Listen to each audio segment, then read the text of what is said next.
여러분 안녕하세요. 행복한 노후를 준비하는 금태연구소의 박종현입니다. 최근 국내 증시는 4월 중순 이후로 약세 흐름을 보여주고 있는데요.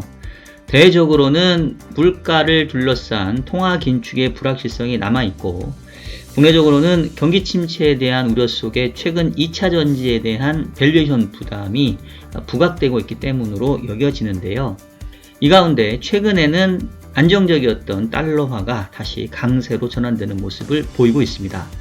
과연 최근 달러화 강세 전환의 배경은 무엇인지, 그리고 이것이 국내 금융시장이 시사하는 바는 무엇인지 오늘 영상에서 자세하게 짚어보도록 하겠습니다. 자, 그러면 일요일에 만나는 이슈 분석 지금 바로 시작하도록 하겠습니다. 자, 최근 시장 흐름을 살펴보면서 계속 말씀드리도록 하겠습니다. 일단은 국내 증시와 해외 증시가 조금 차별화되는 모습을 보이고 있는 것 같아요. 지금 미국 증시 같은 경우는 나스닥 지수가 연중 고점 수준을 지금 좀 갱신하는 이런 모습들을 좀 보여주고 있고요. S&P도 살짝 고점 부분에서 조금 내려와 있는 정도의 상대적으로 좀 강세를 좀 보여주고 있습니다. 그에 반해서 최근에 국내 시장은 좀 부진한 모습인데요. 코스피가 2580 넘어갔던 게 지금 2470까지 하락했고, 특히 코스닥 같은 경우는 914 갔던 게 지금 822선까지 크게 하락을 했습니다. 전체적으로 차트의 모습을 보게 되면 최근에 국내 시장이 상당히 약세의 압력이 좀 크게 나타나고 있는 것을 확인을 하실 수가 있는데요. 기본적으로 미국 시장 같은 경우는 빅테크 기업들 위주로 실적에 대한 호조세가 나타나고 있기 때문에 최근에 여러 가지 부채 한도에 대한 불확실성이라던가 또 추가적인 통화 긴축에 대한 우려 이런 것들에도 불구하고 시장은 견조한 모습을 보여주고 있는 것 같고요. 그에 반해서 국내 시장은 사실 연초 이후에 미리 강해졌던 부분들, 특히 코스닥 같은 경우는 올해 연간으로 봤었을 때는 글로벌 시장에서 거의 넘버 1, 2를 달렸던 그런 가파른 강세, 저점 대비 연초 이후에 거의 30% 넘는 상승세를 보였기 때문에 그 부분들도 사실 좀 조정의 빌미로 작용했던 것 같기는 해요. 그래서 아직도 보면은 코스피가 최근에 조금 조정을 받았음에도 YTD 기준으로 10%, 코스닥은 21%, 여전히 연중으로 봤었을 때는 괜찮은 성과를 유지하고 있고요. 반면에 이제 나스닥이 17%, S&P가 7%를 기록을 하면서 이 국내 시장과 해외 시장의 성과의 차이는 사실 좀 많이 좁혀지고 있습니다. 어쨌든 최근 시장의 모습은 썩 좋진 않은데, 최근에 시장의 어떤 약세를 가장 이끌고 있는 그 섹터는 단연 2차전지 섹터라고 할 수 있을 것 같아요. 어떻게 보면은 올해 이 코스닥 시장을 중심으로 국내 시장이 좋았던 가장 큰 이유가 2차전지 소재 업종의 가파른 상승세였는데, 최근의 조정은 또 이러한 2차전지 소재 업종이 약세를 이끌고 있는, 어떻게 보면 올해는 사실 시장을 2차전지 업종으로 얘기를 할 수밖에 없는 이제 이런 모양새인 것 같고요. 특히 이제 지난주 같은 경우에는 그 에코프로의 그 이동채 회장이 2심에서 법정 구속되는 일이 발생을 했죠. 미공개 정보를 이용을 했던 것들이 원심에서는 집행유예였는데 이제 2심 가가지고 징역 2년으로 바로 법정 그 재판받다가 이제 구속이 돼버렸는데, 사실 이거 참 안타까운 것 같아요. 이게 에코프로라는 게 지금 에코프로 삼형제라고 불리는 에코프로, 에코프로 BM, 에코프로 NHN이 지금 국내 주식시장, 특히 코스닥 시장을 멱살 잡고 캐리하면서 올해 이 코스닥 시장의 이 랠리를 이끌었는데, 지금 2차전지 소재 업종들에게는 상당히 좋은 업황이 이어지고 있죠. 전반적으로 이 전기차 시장의 침투율도 높아지고 있고, 미국의 IRP 법안 결과 또 국내 이 소재 업종들에게는 좀 긍정적인 어떤 그런 해석이 나오면서 좋은 모습들을 갖는데, 이런 대주주들이 이렇게 미공개 정보를 이용해서 장난질을 하게 되면 이게 사실 국내 시장에 대한 신뢰도 훼손할 뿐더러 이 개인 투자자들 입장에서는 이게 얼마나 허탈하겠어요. 지금 보니까 이 양반이 계약 공시하기 전에 주식 거래에서 11억 차익을 봤다는 거죠. 그러니까 지금 이 관련 내용을 보니까 2020년 1월부터 2021년 9월까지 에코프로비엠이 SK이노베이션과 대규모 양극재 공급 계약을 체결하는 기간에 해당 내용 공시하기 이전에 차명 계좌로 에코프로비엠 주식을 샀다는 거 아니에요. 이게 미친 거죠, 이게. 이 대주주가 이게 할 짓입니까? 이 사람 대주주니까 주식도 많이 들고 있을 텐데 굳이 이렇게까지 해가지고 이게 아유, 내 참. 하여튼 그러니까 한국 시장이 여전히 후진적이라는 거를 면치 못하고 있고, 미국 시장 대비 한국 시장의 코리아 디스카운트가 예전에는 북한 관련된 불확실성이었다고 한다면 최근 들어선 대부분 이런 대주주의 일탈 행위, 그 주주들은 생각하기보다는 자기 자신만을 생각하는 이런 일탈 행위 때문에 이 한국 시장의 디스카운트가 여전히 계속 유지가 되는 것 같고, 한때 행동주의 펀드 뭐 이러면서 그 흔히 말하는 그 주주 환원 정책 뭐 이런 것들 좀 이슈가 되고 조금 개선되는 모습들을 보이긴 했는데, 여전히 이렇게 정신 못 차리는 인간들이 있기 때문에 한국 시장 여전히 답답한 상황인 것 같고요. 에코프로 주가를 보시면 이게 올해 초에 10만원 같은 게 한때 80만원 갔으니까 지금 거의 몇 배입니까? 이게 그 8배가 뛰었잖아요. 8배가 뛰었다가 지금 다시 54만원. 그러면 개인들 투자자들은 뭐 이 50만원 이상 구간에서 산 개인들이 또 얼마나 많겠어요. 거래량도 이때도 또 상당히 많고. 그러면 이 개인들은 이게 무슨 죄입니까? 여기저기에서 2차전지 다 잘 된다, 뭐 계속 수주의 모멘텀이 있다, 앞으로 계속해서 뭐 잘 될 거다, 뭐 이런 내용들 한때 2차전지 열풍이 불지 않았습니까? 그거 보고 투자한 사람들만 다 지금 죽어나고 있는 거죠. 물론 뭐 사실 뭐 제가 이런 말씀 드리면 조금 그렇긴 한데, 제가 몇 주 전부터 2차전지 소재 업종에 대해서 상당히 좀 조심해야 된다라는 말씀 좀 드렸고, 실제로 저희 5월 포트를 얘기하면서 저는 이미 2차전지 소재 ETF는 다 비중을 거의 빵으로 줄여버렸다라고 제 말씀까지 드렸었어요. 그러니까 이게 여러분 이렇게 생각하셔야 돼요. 다시 한번 말씀드리지만 위대한 기업과 위대한 주식은 다른 거죠. 이 에코프로는 여전히 이 회장이 이렇게 못난 짓을 하더라도 여전히 위대한 기업이면 틀림없지만, 주가가 80만원 이상 넘어가 버리면 이거는 미래의 이익 자체를 몇십 년 거를 끌고 와버린 거기 때문에 더 이상 우리가 좋은 주식이라고 얘기하긴 그렇죠. 그래서 뭐 증권사에서도 매도 리포트가 나왔었는데, 또 2차전지 소재 업종에 뒤늦게 뛰어든 개인 투자자들 입장에서는 뭐 증권사에서 매도 리포트 나오니까 뭐 계획관들이 또 장난을 치네, 저놈들이 저렇게 하니까 또 공매도 세력과 결탁을 했네, 뭐 이런 얘기가 나왔는데 모르겠습니다. 사실 여부는 모르겠고, 제가 더 이상 증권사에 있지도 않기 때문에 뭐 그들을 옹호해주고 싶은 생각은 없는데, 중요한 거는 단기간에 이렇게 급등을 한 종목은 분명히 여러분들 투자에 조심하셔야 되고, 특히 저희 채널의 기본적인 투자는 이 퇴직연금을 투자하는 그 미래의 장기적인 투자의 컨셉이기 때문에 이런 종목들을 오래 길게 가져갈 이유가 없어요. 충분하게 이익이 났다 싶으면 잘라주고 오히려 저평가된 종목으로 갈아타주는 리밸런싱이 필요합니다. 그래서 사실 지난주에 요 이동채 회장 그 구속되면서 주가 폭락하는 사태를 보면서 저는 참 너무나 안타까운 생각이 들었고, 이 한국 시장이 언제쯤 이런 후진적인 이 대주주의 장난질에서 벗어날 것인가 되게 좀 가슴이 좀 아팠고요. 어쨌든 그게 이제 트리거가 돼서 지금 보세요. 차트가 일단 망가졌죠. 지금 물론 이제 기본적으로 여전히 업종에 대한 이익 전망치가 이제 우상향 되고 있기 때문에 뭐 상승한 부분들을 다 토해낼 것 같지는 않습니다. 어느 수준에서 이제 좀 지지를 받을 텐데, 제가 봤을 때는 뭐 2차전지는 저도 충분히 조정받으면 다시 재진입할 마음이 있지만, 뭐 차트가 이렇게 급하게 내려온 상황에서 이 떨어지는 칼날 잡을 생각 없습니다. 충분히 하락하고 어느 정도 지지받고 뭐 차트 자체가 다시 조금 심리 자체가 개선되는 거를 본 뒤에 투자해도 늦지 않다라는 좀 생각이 들고요. 어쨌든 그동안 국내 이 코스닥 시장을 이끌고, 코스닥뿐만 아니라 코스피 전체 시장을 이끌었던 2차전지 업종이 일단 기스가 한번 났기 때문에 이 국내 시장 입장에서는 당분간은 조금 이렇게 반전의 모멘텀을 찾기는 쉽지 않아 보이고요.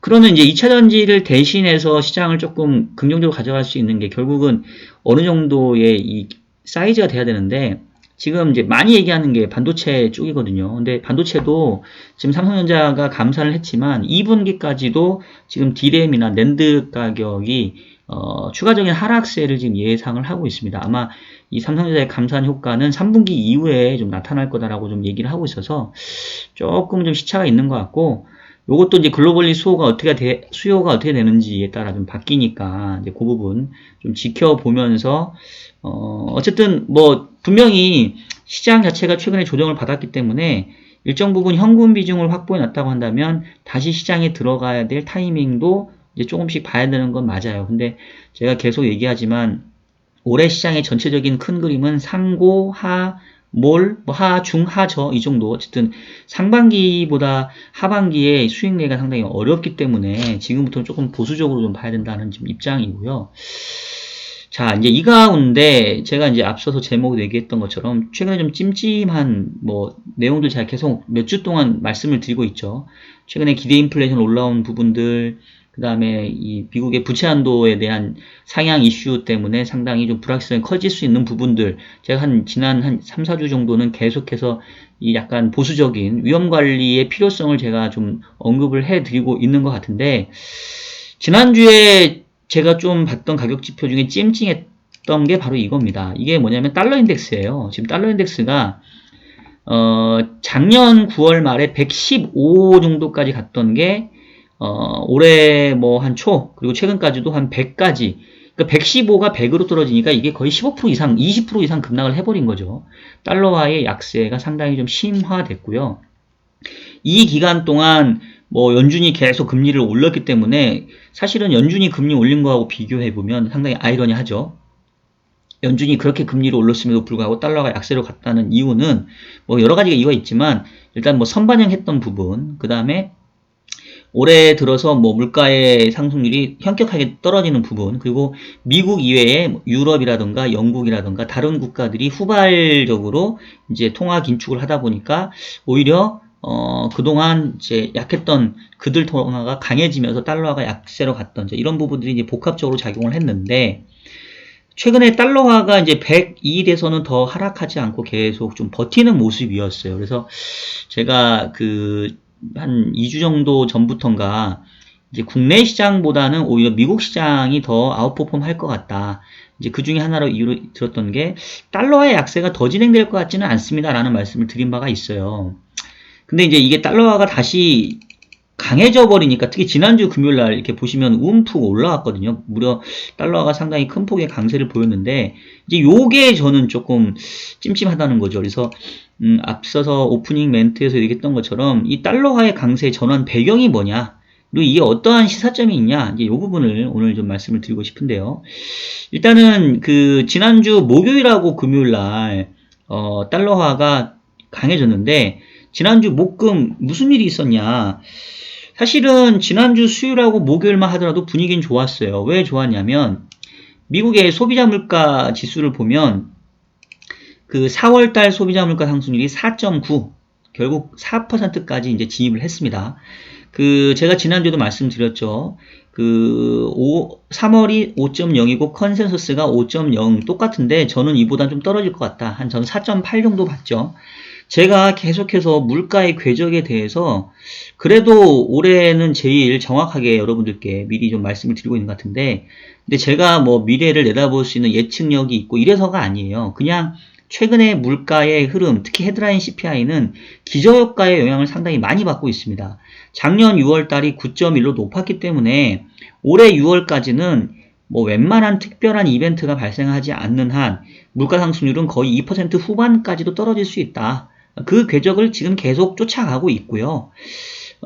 지난 4월 달도 제가 봤을 때는 기저효과를 감안해보면 한 4.8 정도까지 떨어질 걸로 생각을 했어요. 시장 컨센보다 좀 낮게 받고 실제로 이렇게 물가는 좀 낮게 나왔습니다. 그리고 지금 이제 5월달, 6월달까지는 뚝뚝 떨어질 거예요. 지금 3월, 4월달은 살짝 약간 횡보했다면 5월 물가와 6월 물가는 더 떨어질 겁니다. 그래서 이제 요 궤적만 보면은 야 이거 미국이 이제 인플레이션의 부담에서 완전히 벗어난 거 아니냐, 이제 이런 기대를 할 법도 하고, 또 목요일날 나왔던 PPI는 더 많이 떨어졌죠. 그래서 이제 사실 지난주 수 목까지만 하더라도 미국 시장 분위기가 좋았었고 뭐 달러도 뭐 상당한 약세를 좀 보였습니다.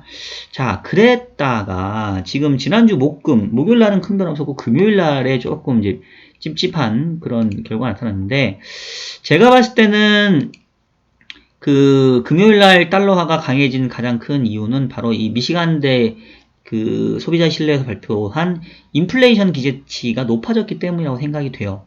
지금 이게 이제 1년짜리 기대 인플레이션인데, 지난 4월 달에 지난 3월 달에 기대 인플레가 3.6에서 4월 달에 4.6으로 이제 크게 높아졌단 말이에요.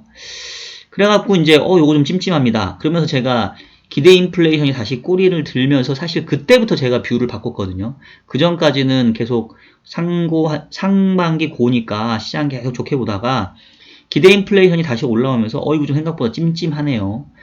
그동안 상반기 시장 강세의 가장 큰 동인으로 봤던 게 빠르게 떨어지는 물가, 그리고 이에 따른 통화 정책의 변경, 즉 피봇에 대한 기대감이고, 시장은 항상 앞서가고 과하게 반응하니까 아마 금리 인하까지 프라이싱하면서 상반기 시장 좋을 겁니다 라는 게 그동안의 제 강세 뷰였는데, 기대 인플레이션 제가 올라온 걸 보고는 이게 생각보다는 그 시간이 빨리 끝날 것 같다. 그리고 시장의 금리 인하에 대한 기대는 생각보다 빠르게 조정될 수 있을 것 같다라는 이제 말씀을 드렸던 거 여러분 기억하시죠? 기억해 주셔야 됩니다. 기억을 해 주신다면 이 타임에서 좋아요, 댓글 한번 남겨주시고요. 자, 그래서 그렇게 이제 기대 인플레가 올라오면서 조금 찜찜함을 높였는데, 지난주 금요일날 발표했던 5월달 치인을 보시면 4.5로 소폭 떨어지긴 했어요. 그렇지만 여전히 높은 수준이고, 그 다음에 이제 1년짜리는 그런데 문제가 5년짜리. 이 5년짜리 장기 인플레이션 기대치가 지난주 금요일날 생각보다 높게 올라갔죠. 전월이 3.0이었고 예측치가 2.9였는데 3.2가 돼버렸고요. 이게 언제적 수준인가 하고 이렇게 딱 그 과거 시계열 데이터를 보니까 이게 언제 수준이냐면 언제입니까? 언제죠? 이거 2001년? 2011년 뭐 1월께 정도예요. 2011년 이후, 그러니까 거의 지금 2023년이니까 12년 만에 가장 높은 수준으로 지금 기대 인플레이션이 다시 올라 버렸죠. 물론 그 최근에는 그보다 더 높았던 적이 있었지만 어쨌든 간에, 그래서 지금 이 기대 인플레이션 데이터를 보니까 이게 심상치 않다라는 거예요. 그러면서 또 이 연준 이사 중에 미셸 보우만이라는 분이 타이트한 노동시장과 높은 물가 상승률이 유지가 되면 추가적으로 금리 인상하는 거 검토할 수 있다. 그런 얘기를 이제 해버리죠. 그래서 지금 이게 상당히 이제 시장하고 이제 괴리가 이제 계속 발생하기 시작을 합니다. 지금 현재 FF 선물 시장에 반영된 그 향후 통화 정책에 대한 기대치를 보면 다음 회의가 지금 6월 14일 날 있는데 금리 동결 가능성이 84%이고요. 여전히 12월 달에 최종금리가 4.25에서 한 4.75, 지금보다 2번 내지는 최소 3번 정도 금리나 할 거다라는 확률을 매우 높게 시장은 반영하고 있어요. 이거는 이제 뭐 채권 시장이라고 얘기해야 되나, 이거 자금 시장이라고 얘기해야 되나, 하여튼 그 페더럴 펀드 레이트를 거래하는 그 자금 시장에서의 가격을 역산해서 계산을 해보니 이런 정도의 프라이싱이 되어 있다는 얘기입니다. 제가 누차 얘기하지만 요거는 기대치이기 때문에 계속 바뀌어요. 확률이 아닙니다. 확률로 계산을 하지만 이 계산의 방식이 확률이라는 거지, 이 확률로 금리가 인하될 거다라고 생각하시면 절대 안 됩니다. 이거 수시로 바뀝니다. 자, 어쨌든 이 FF 선물 시장에서는 여전히 이제 금리 인상이 끝났다라고 지금 생각을 하고 있는 반면에, 최근에 달러 인덱스의 상승은 제가 봤을 때는 과연 그럴까? 금리 인상이 정말 끝났을까? 야, 지금처럼 인플레이션이 계속해서 잡히지 않으면 연준이 금리 인상을 다시 할 수도 있을걸? 이라는 거를 저는 반영한 그 재료라고, 그 움직임이라고 생각을 합니다. 즉, 최근에 지난주에 달러와의 강세는 어쩌면 연준이 6월 달에도 내지는 뭐 올해 연말까지 다시 금리를 인상을 할 수도 있는 이런 환경을 반영하는 거라고 생각을 하고요. 그 근거는 앞서 얘기했던 것처럼 기대 인플레이션이 잘 안 잡힌다.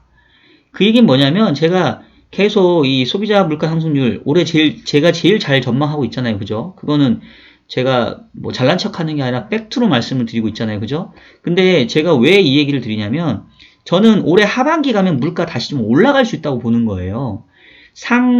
저 하고의 물가 흐름이 나올 수 있습니다.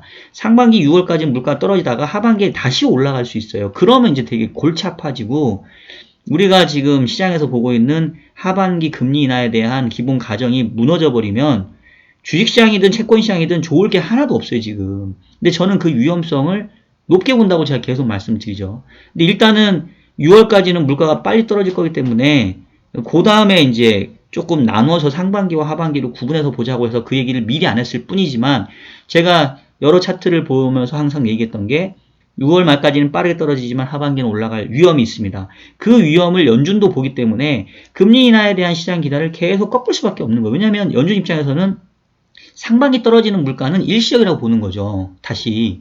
왜냐하면 지금 근원 물가 같은 경우는 보시는 것처럼 잘 안 떨어집니다. 그리고 기대 인플레이션 높아요.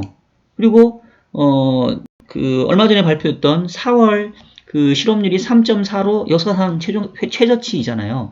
그러니까 물가가 상당히 스티키한, 이게 웬만해서는 잘 안 떨어질 만한 그런 환경이라는 거고, 이런 상황에서 과연 이 FOF 선물 시장의 기대처럼 금리 인상이 끝난 거냐, 아닐 수도 있는 거 아니야? 라는 게 바로 이 달러화의 지난주 후반의 강세의 움직임이라고 생각을 합니다.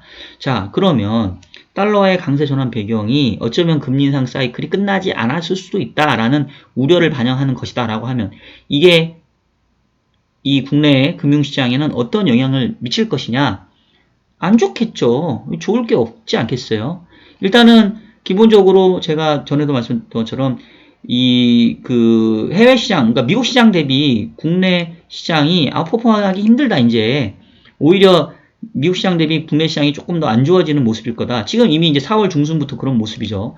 나스닥은 계속 꾸역꾸역 올라가는데, 국내 시장은 4월 이후에 지금 꺾였으니까 벌써 4월 이후로는 좀 지고 있는데, 어쨌든 그럼에도 불구하고 나스닥 시장이 계속 견조하게 올라가면 뭐 국내 시장도 많이 망가지는 않을 텐데, 이제 제가 걱정하는 거는 이 나스닥 시장도 언제까지나 이렇게 상승세를 보일지 사실 장담하기가 어렵습니다. 최근에 빅테크 기업들의 실적 호조에 힘입어서 나스닥 주가가 올라가고 있는데, 빅테크 기업들의 실적 호조를 따져보면 내용적인 측면에서 사실 별로 좋지는 않아요. 왜냐하면 최근에 빅테크 기업들에서 하고 있는 게 뭐냐면 감원입니다. 감원. 여기는 노동시장이 매우 유연하기 때문에 그냥 실적 안 좋을 것 같으면 사람들 잘라버리죠. 그러니까 이제 뭐 메타라던가 뭐 아마존이라던가 뭐 이런 기업들의 이 기업 실적이 좋게 나오는 건데, 뭐 사람을 언제까지나 자를 수 있겠어요. 자르는데도 한계가 있을 거고, 그리고 결과적으로 매출 자체가 늘어나지 않으면 비용을 감소시켜서 순이익 내는 거는 이게 영원하기가 힘들죠. 그래서 결국은 제가 봤을 때는 기업 실적이 장기적으로 좋아지려면 경기가 좋아져야 되는데, 결과적으로 경기가 이제 안 좋아지는 모습 속에서 기업 실적도 결국은 꺾일 수밖에 없지 않냐. 그러면 이제 미국 시장도 제가 봤을 때는 나스닥 지금은 매우 견조해 보이지만, 조정의 흐름 분명히 나타날 가능성이 있다라고 보여지고요. 그리고 지금 뭐 최근 계속 얘기가 됐던 그 미국 지역은행들도 이거 아직 해결 안 됐습니다. 팩웨스트 은행 지금 조금 반등했는데 계속 지금 바닥권이에요. 계속 상업용 부동산에 대한 이슈들 있기 때문에 미국 증시도 저는 국내 시장보다 상대적으로 견조하다일 뿐이지, 뭐 미국 시장은 계속 날아가고 국내 시장은 뭐 안 좋고 이런 거 보는 게 아닙니다. 미국 시장은 그래도 2분기 후반까지는 조금 모멘텀이 남아 있어, 이 정도이고, 제가 5월달 포트를 말씀을 드리면서부터는 주식 비중 5월달에 더 줄이면서 현금 비중 늘린다고 했는데, 5월에 주식 비중 줄이는 대상은 국내 시장은 이미 4월 후반부에 줄였고요. 미국 시장에 대한 그 익스포저를 좀 줄여갈 텐데, 참고로 그래서 지금 5월 들어서 미국의 빅테크 기업들에 대한 ETF 관련된 ETF 조금씩 저는 차익 실현을 하고 있는 상황입니다. 그 흐름들이 뭐 언제가 고점일지는 저도 모르죠. 뭐 제가 신도 아니고. 다만 이제 저는 제가 늘 말씀드리지만 이제 제가 지금 얘기하는 거는 제가 펀드 매니저로서 제 회사 자금의 운영을 말씀드리는 건 아니에요. 오해는 하지 마세요. 제가 회사 자금 운영할 때는 다른 로직에 의해서 뭐 다른 투자와 연결되어 있기 때문에 그거는 제가 얘기해 드릴 수가 없고 그건 제 직업 윤리하고도 맞지 않고요. 제가 지금 말씀드리는 거는 순수하게 제 개인 퇴직연금 포트폴리오, 제가 DC형 IRP 연금저축 하기 때문에 그 제 개인 연금저축 포트폴리오에 상에서 포트의 변경만 말씀을 드리는 거니까 다시 한번 오해 없었으면 좋겠고, 저는 지금 현금 비중을 조금 늘려가고 있고 주식 비중을 줄이는 형태, 그리고 그 주식 비중 줄이는 대상은 바로 지금은 미국의 빅테크 기업들도 올해 실적 좋게 나올 때 조금 줄이고 있다. 요 말씀을 지금 드리고 있는 거고요. 아직은 견조하지만 결국은 달러화의 강세 전환 배경 자체가 앞서 얘기했던 것처럼 미국의 금리 인상 사이클이 끝나지 않을 수 있다라는 우려감의 발로 일하면 미국 시장도 언젠가는 타격을 받을 수 있다. 그리고 그게 이제 바로 나타날 게 결국은 미국의 금리일 텐데, 지금 보시면 미국의 10년짜리 금리가 매우 안정적이에요. 근데 저는 이거 조금 가려봐야 된다고 생각하는 게, 지금 이게 약간 뭐랄까 노이즈가 있는 게, 지금 6월 1일을 X데이트로 얘기하고 있습니다. 제닛 옐런 의장이. 그래서 6월 1일 날 미국이 부도가 날 수도 있는 상황이기 때문에 상대적으로 안전자산으로 좀 쏠려 있어요. 지금 제가 봤을 때는. 그래서 미국 채권도 좀 눌려 있는데, 뭐 둘 중에 하나일 겁니다. 6월 1일 가면은 부채한도 협상이 타결이 되거나 아니면 뭐 조금 더 늦어질 수 있는데, 그러면 과거 전통적으로 보면 어쨌든 타결이 돼요. 그 과정에서 시장이 좀 충격을 받긴 할 뿐이지. 근데 일단 타결이 된다고 하면은 단기적으로 미국 채무도 조금 반등할 수 있습니다. 왜냐면 너무 이제 이 부채한도에 대한 우려 때문에 장기물로 많이 쏠려 있으니까. 지금 일드 커브를 오랜만에 보면 지금 미국의 지금 일드 커브가 보세요. 1개월짜리 금리가 5.78입니다.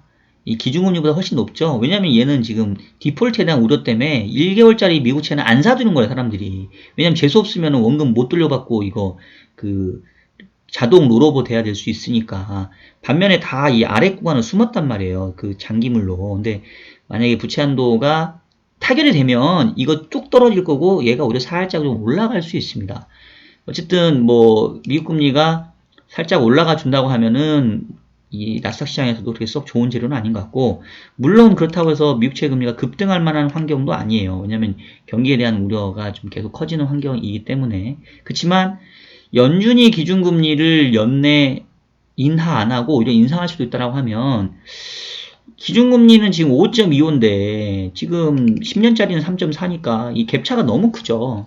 한 번 더 인상해서 혹시나 5.5가 된다면 이제 200bp가 벌어지는 건데, 물론 결과적으로 봤었을 때는 장기채 금리가 향후 미국의 경기 침체와 금리 인하에 대한 기대를 선반영하고 있기 때문에 지나놓고 보면은 결국 장기채 금리의 움직임이 저는 맞다라고 생각을 합니다. 그렇지만 단기적으로는 너무 갭이 크게 벌어져 있어서 이거를 조금 약간 좀 이렇게 눈치 보면서 좀 올라올 수 있는 그런 환경도 충분히 한두 번은 있을 수 있다고 보여져요. 그래서 이제 제가 아직 채권 투자를 저는 이미 비중이 많이 있기 때문에 조금 지켜보겠다고 하는 게, 요 레벨은 사기 싫은 거지. 저도 조금 올라오면 사고 싶은 거죠.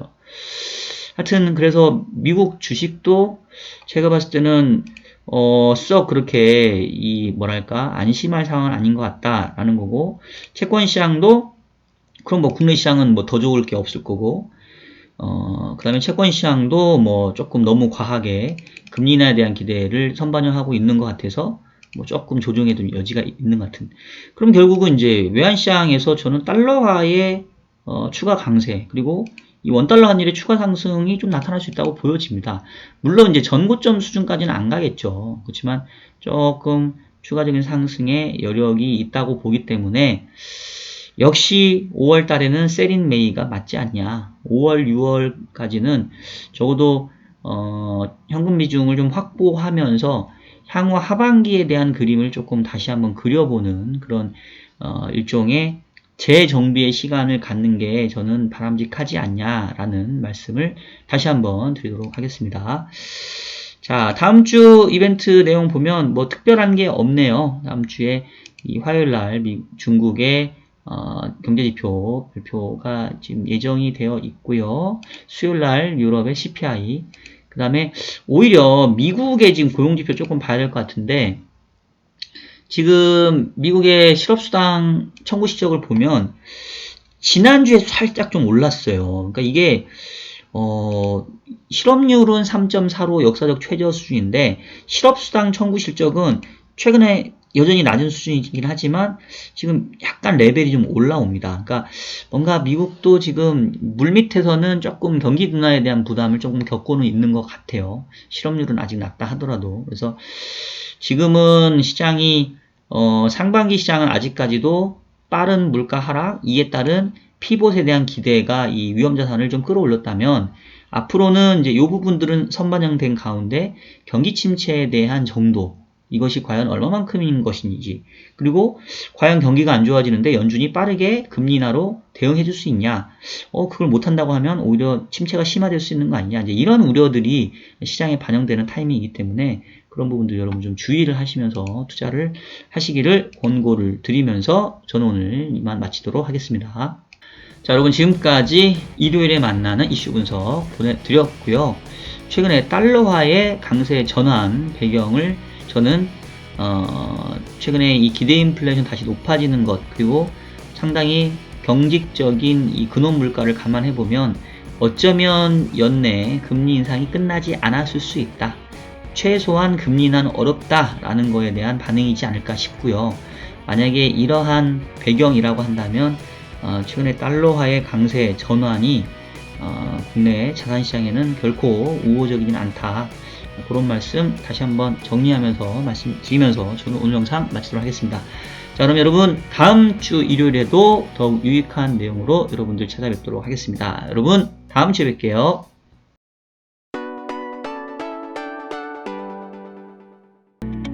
저희 평택우리병원은 환자분들의 신뢰를 바탕으로 꼭 필요한 치료를 하는 체계화된 시스템을 운영하겠습니다.